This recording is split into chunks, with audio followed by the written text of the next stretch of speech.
Hello everyone, welcome to Study IAS. आज के session में हम बात करेंगे 16th फाइनेंस कमीशन के बारे में। ये काफ़ी इंटरेस्टिंग चीज़ था कि आपने ऑलरेडी देख लिया होगा। द स्टडी आईएएस ने दो सेशंस किए थे, एक लाइव सेशन था और एक मणिकांत सर ने खुद डायरेक्टली अपने सुपरविजन में एक सेशन कराया जिसमें उन्होंने प्रॉपर एनालिसिस की बजट की। बट उसी बजट के टाइम पे हमारे जो यूनियन फाइनेंस मिनिस्टर हैं, केंद्रीय वित्त मंत्री निर्मला सीतारमन जी ने 16वें वित्त आयोग या फिर 16 फाइनेंस कमीशन का रिपोर्ट भी रखा था। तो उसी चीज की प्रॉपर एक एनालिसिस करेंगे। पहले स्टार्ट करते हैं इस थोड़ा सा जानने में कि भाई फाइनेंस कमीशन है क्या। तो finance commission it is a constitutional body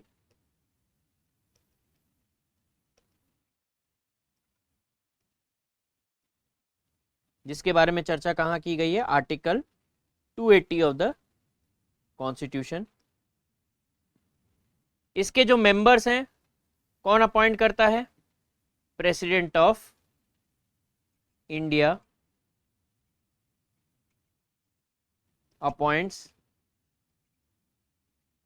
या फिर नियुक्ति जो उनकी होती है उनके द्वारा की जाती है। बट जो मेंबर्स हैं जिनको प्रेसिडेंट ऑफ इंडिया अपॉइंट करेंगे वो किस बेसिस में अपॉइंट होने चाहिए? एक तरह से उसकी जो एलिजिबिलिटी क्राइटेरिया है वो क्राइटेरिया डिटरमाइन करता है पार्लियामेंट ऑफ इंडिया। ये चीज ऑलरेडी कॉन्स्टिट्यूशन में मेंशन थी।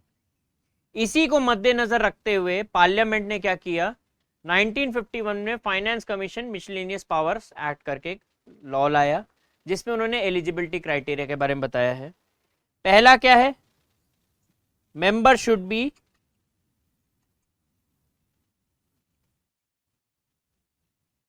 या जज ऑफ, मेंबर शुड बी जज ऑफ, मैं इसको थोड़ा रेड कर रहा हूं, high court.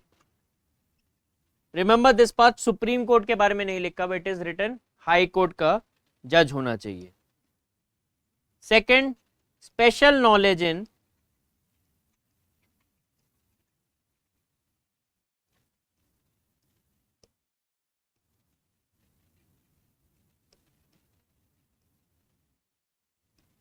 Economics,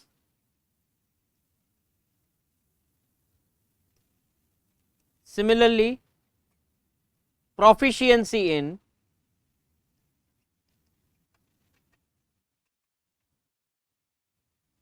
finance,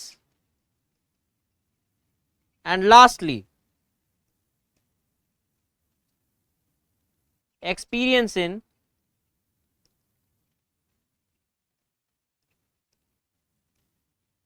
public administration।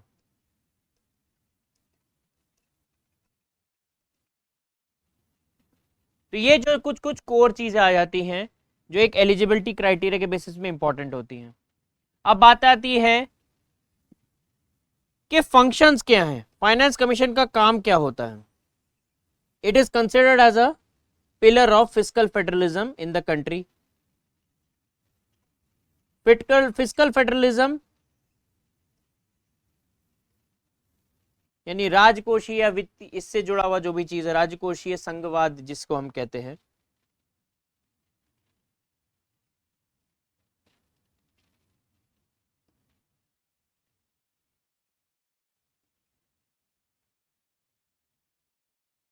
Fiscal federalism के बेसिस में क्या करता है कि ये डिवोल्यूशन ऑफ फंड्स करता है फ्रॉम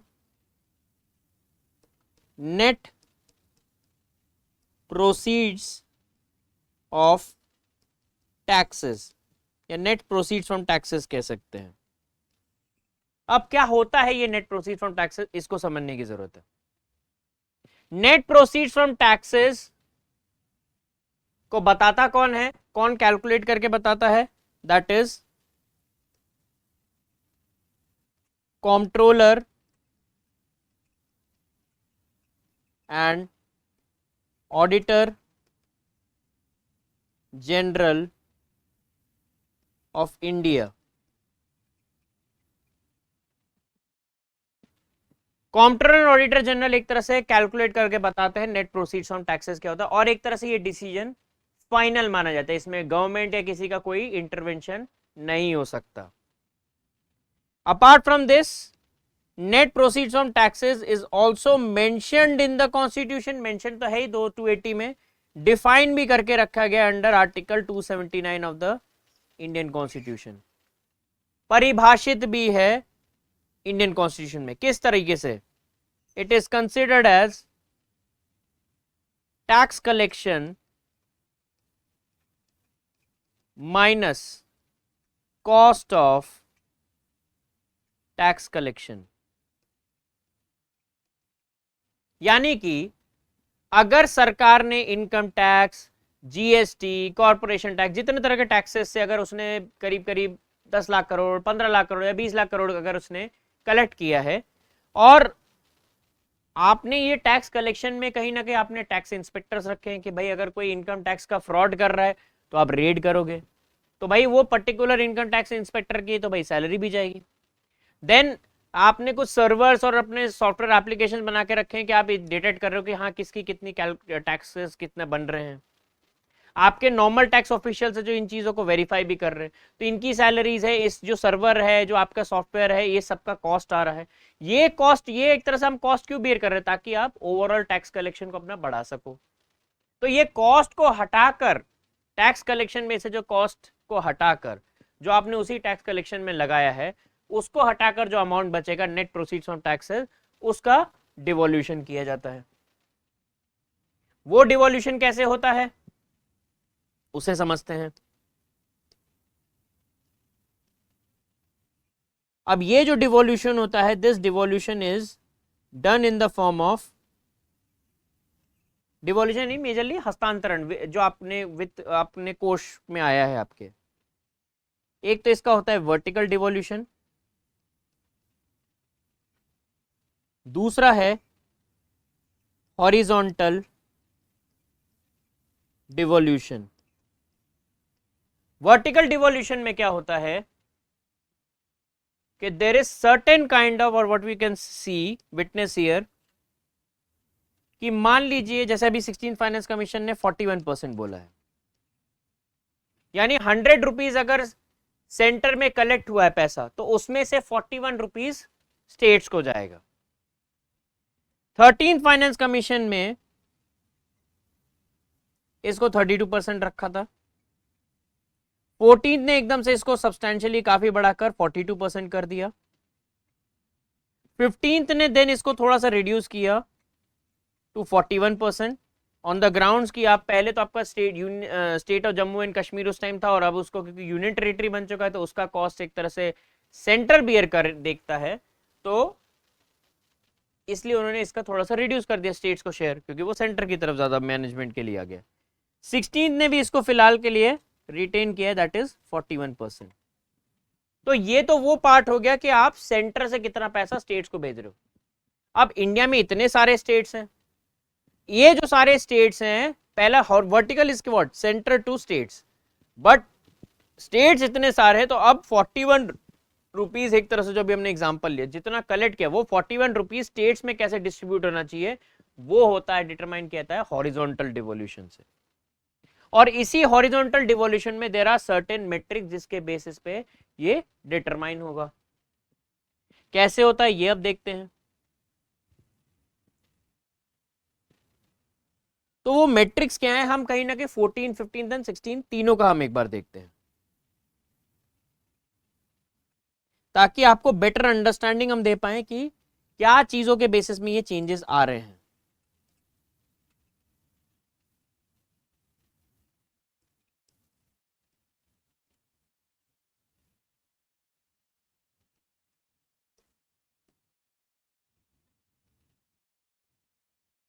अगर आप चाहो तो इन चीजों को लिख भी सकते हो अपने पास, एक बार में आपके पास सारे ये कैलकुलेशंस और ये सारी चीजें एनालिसिस आपके पास एक बार में आ जाएगा।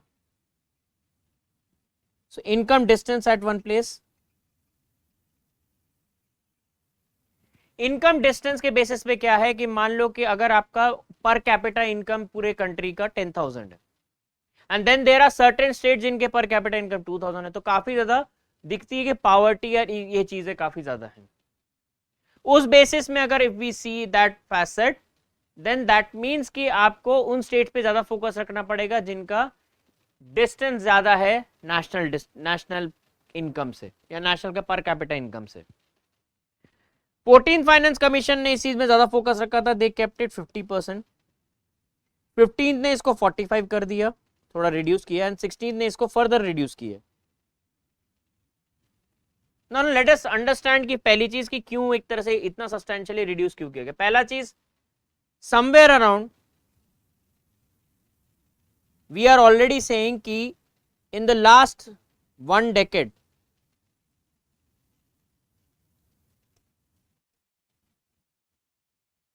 people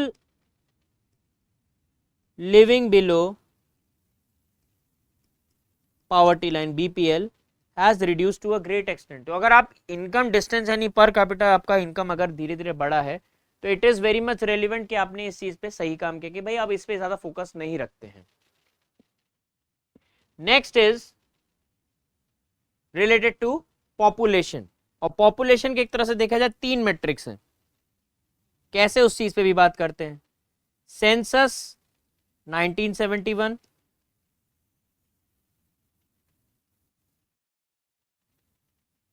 सेंसस 2011, डेमोग्राफिक परफॉर्मेंस,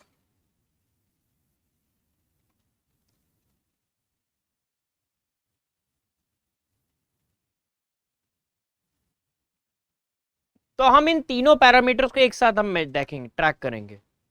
क्यों? क्योंकि ये चीज अभी पता चल जाएगा आपको ना। 14th फाइनेंस कमीशन ने क्या किया था, इसको 17.5% रखा था। सेंसस 2010 को 10%। 1971 का जो सेंसस के बारे में जो बार बार सदन स्टेट करी कि आपने सेंसस वाला पार्ट हटा दिया है, तो 15th में तो नहीं दिखेगा, 16th में भी नहीं दिखेगा। इन्होंने डेमोग्राफिक परफॉर्मेंस एक नया मेट्रिक लेकर आए थे 15th फाइनेंस कमीशन, और उसी चीज को 16th ने भी कंटिन्यू किया है। हाँ, 16th ने क्या किया, इसको 17.5% कर दिया है एंड इधर 10% कर दिया, मतलब 2.5 यहां से लेकर इधर कर दिया और इधर तो कम एक तरह से कर ही दिया है। अब आप 2, 3, 4 को एक साथ देखो, तीनों में कैलकुलेशन अगर आप देखोगे ये भी 27.5 आ रहा है, ये भी 27.5 आ रहा है और ये भी 27.5 आ रहा है। तो एज सच इन्होंने कुछ ऐसा डिफरेंसेस नहीं किए। हाँ, डेमोग्राफिक परफॉर्मेंस क्या करता है, एक तरह से demographic performance is tracking that total fertility rate कि भाई कितने बच्चे एक मदर के थ्रू हो रहे हैं। 2.1 था, उसको कहीं ना कहीं 1.2 या 1.9 तक अगर कोई ले पर आ, दैट मीन्स दो states are performing in a much better way. Tamil Nadu और ये सारे स्टेट्स ने काफी चीज पे काम किया है, क्योंकि 1976 में जब आपकी इमरजेंसी चल रही थी उस समय फैमिली प्लानिंग सर्विसेज पे भी काफी काम किया था। वॉट, अब वो बात अलग है कि वो थोड़े गलत तरीके से किया गया, वॉट एवर इट इज, हम अभी उस चीज में भी नहीं जाएंगे, but somewhere we can see कि फैमिली प्लानिंग और इन सारी चीजों की वजह से पॉपुलेशन का जो बूम था 1951 टू 1981 वो उसके बाद एकदम से धीरे धीरे रुका।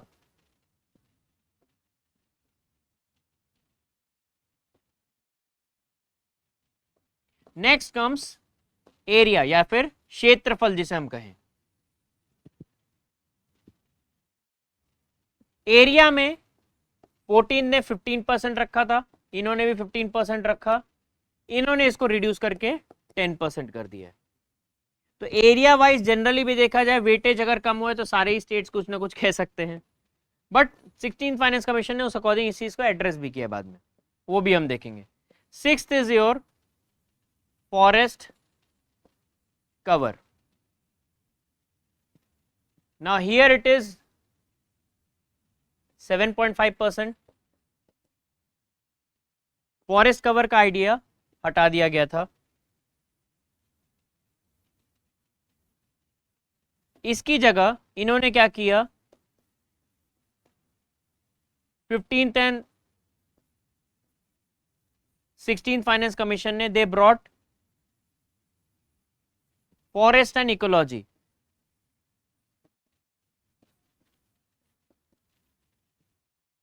Now why this idea of forest and ecology has been brought? See, forest and cover के बेसिस में अगर आप देखो, फॉरेस्ट कवर क्या करता है, फॉरेस्ट कवर या जो हम Indian state of forest report देखते हैं, जो फॉरेस्ट सर्वे ऑफ इंडिया लाती है, उसमें कहीं ना कहीं हम फॉरेस्ट कवर को देखते हैं कि जो कैनपी ट्री कवर को उस हिसाब से देखते हैं कि भाई ऊपर कितने पेड़ की जड़े के हिसाब से है, कैनपी कवर के हिसाब से। बट हमारी इकोलॉजी में केवल फॉरेस्ट नहीं है, वहां पे मैनग्रोव्स भी हैं, वेटलैंड्स भी हैं, जैसे आर्द्र भूमि हो गए। हमारे यहाँ पे हमें आपको क्या कहते हैं, ग्रासलैंड भी दिखेगा, घास के मैदान भी हैं, तो वो भी तो हमारी इकोलॉजी के पार्ट है। उस चीज को हम क्यों अवॉइड करें? इसलिए 16th फाइनेंस कमीशन ने क्या किया, they took the aspect of forest and ecology part.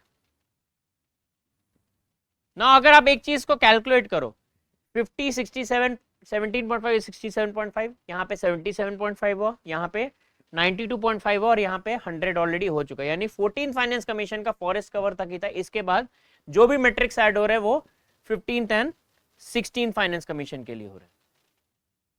तो 15th में अभी क्या क्या बच रहा है, 45, 15 इज 60%, 72.5%, 87.5%, 97.5%, 2.5% और बच रहा है। और यहाँ पे क्या है, 42.5, 70, ये भी 60 हो ही गया, 10, 10, 10, 90% ऑलरेडी हो चुका है। यानी यहाँ पे 10% का चेंज बचा है, और वो क्या है उस पर भी हम बात करेंगे कि क्यों किया गया। ना 15th फाइनेंस कमीशन ने एक नया एस्पेक्ट लाया जो कि यूपीएससी ने 2023 में पूछा भी है, टैक्स एंड फिस्कल एफर्ट्स। इन्होंने यहाँ पे इसको 2.5% किया। 16th फाइनेंस कमीशन ने इस चीज को हटा दिया। 16 ने एक बेटर रीजन दिया इस चीज को लेकर, जैसे फॉरेस्ट कवर को लेकर हुआ है वैसे यहां पे भी हुआ है। 16th फाइनेंस कमीशन ने एक बेटर चीज लाया, दैट इज कंट्रीब्यूशन टू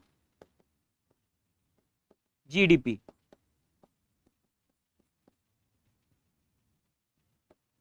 और उसको इन्होंने 10% कर दिया। अब इसका लाने का क्या रीजन है, जनरल आप खुद से सोचो, बहुत एंड इजीली। अगर आप सर के उस बेसिस में देखोगे, सर आप ऑलरेडी, मणिकांत सर आपको जो thinking, be a thinking creature के बारे में बात करते हैं, उसी चीज के आधार पे हम पूरा कर लेंगे कि कंट्रीब्यूशन ऑफ जीडीपी ही कैसे inherently tax and fiscal effort की बात करता है। अब आप एक बात बताओ, अगर किसी ने अपने स्टेट का कंट्रीब्यूशन जो देश के जीडीपी है उसमें ज्यादा बढ़ाया, अगर कंट्रीब्यूशन टू जीडीपी, सकल घरेलू उत्पाद जो है, अगर ये बढ़ाया जा रहा है, gross domestic product, that means उस स्टेट में इकोनॉमिक एक्टिविटीज बढ़ रही हैं।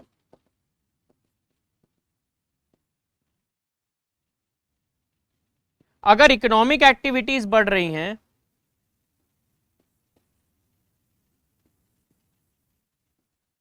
That means production of goods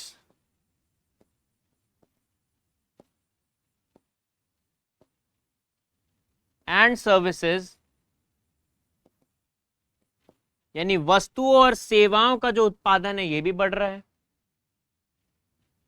अगर ये बढ़ रहा है दैट मीन्स सरकार क्या करती है, ग्रॉस वैल्यू एडेड और ये सारी जो भी चीजें करती है, तो प्रोडक्ट के टैक्स, प्रोडक्ट एंड प्रोडक्शन पे भी वो टैक्स लगाती है। यानी प्रोडक्ट एंड प्रोडक्शन का टैक्स भी इंक्रीज होगा। प्लस साथ साथ क्या हो रहा है,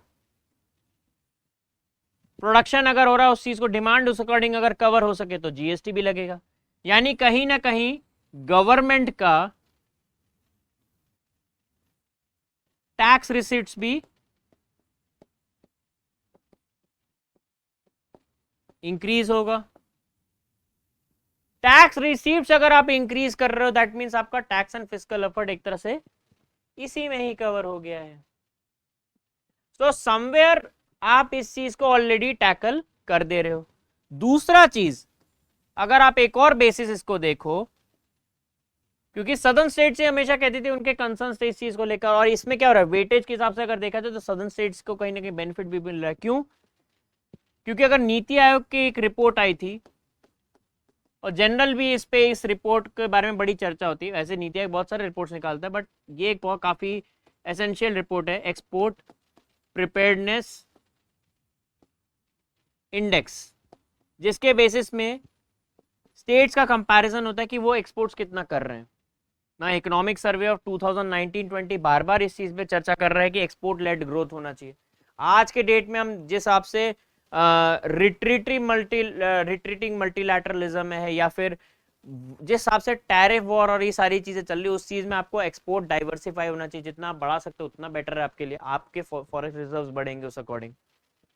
तो उस बेसिस में देखा जाए, इसी रिपोर्ट ने क्या कहा कि coastal states exports more than landlocked states.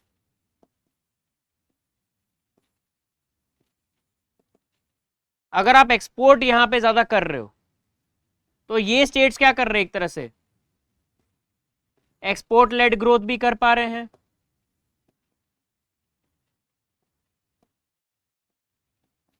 और ये क्यों कर पा रहे हैं, क्योंकि इनके पास production of goods and services भी हैं।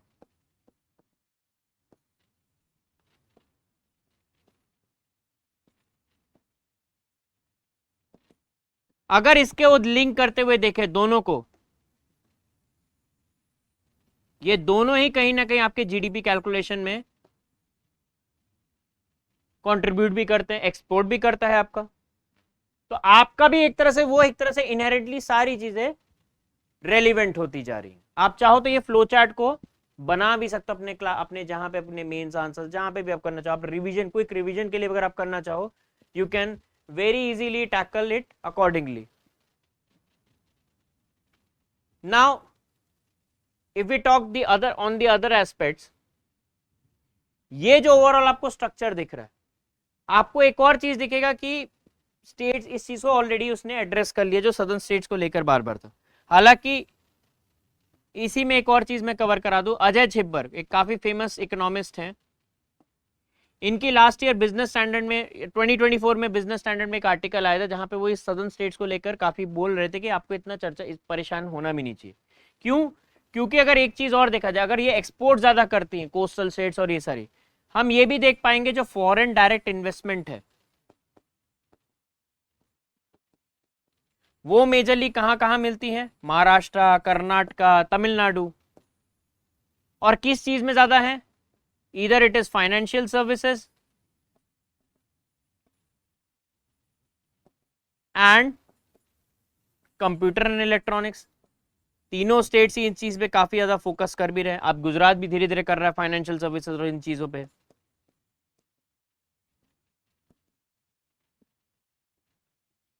एक और चीज जो इसी में इंक्लूड हो जाती है कि भाई ह्यूमन कैपिटल जो है, productivity,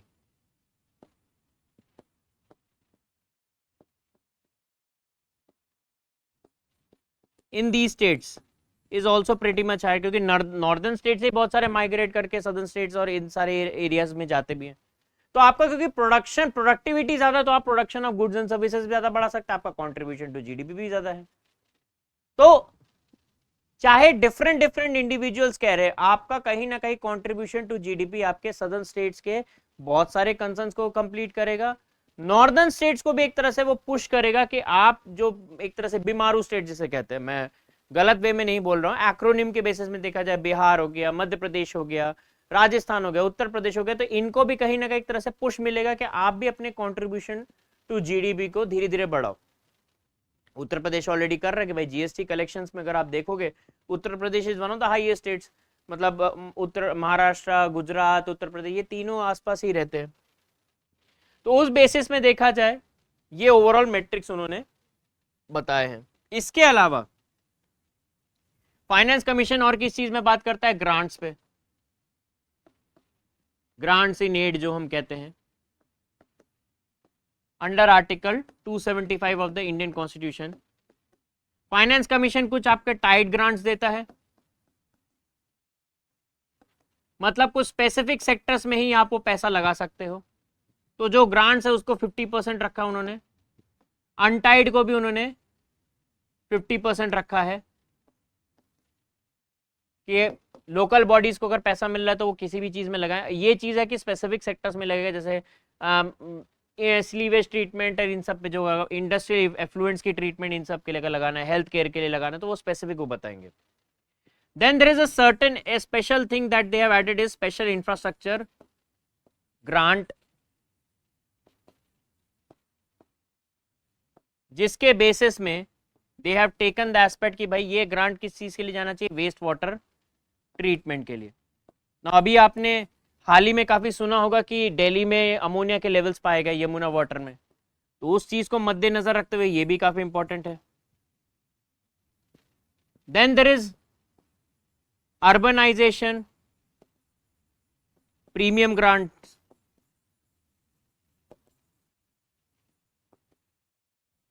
This is majorly for peri-urban areas.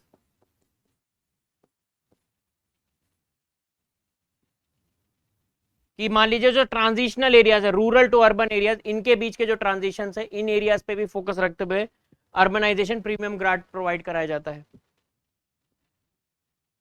इसके अलावा apart from grants, finance commission ने और कुछ रिकमेंडेशन दिए हैं. One of which is obviously subsidies rationalisation, कि there is an need to tackle this aspect of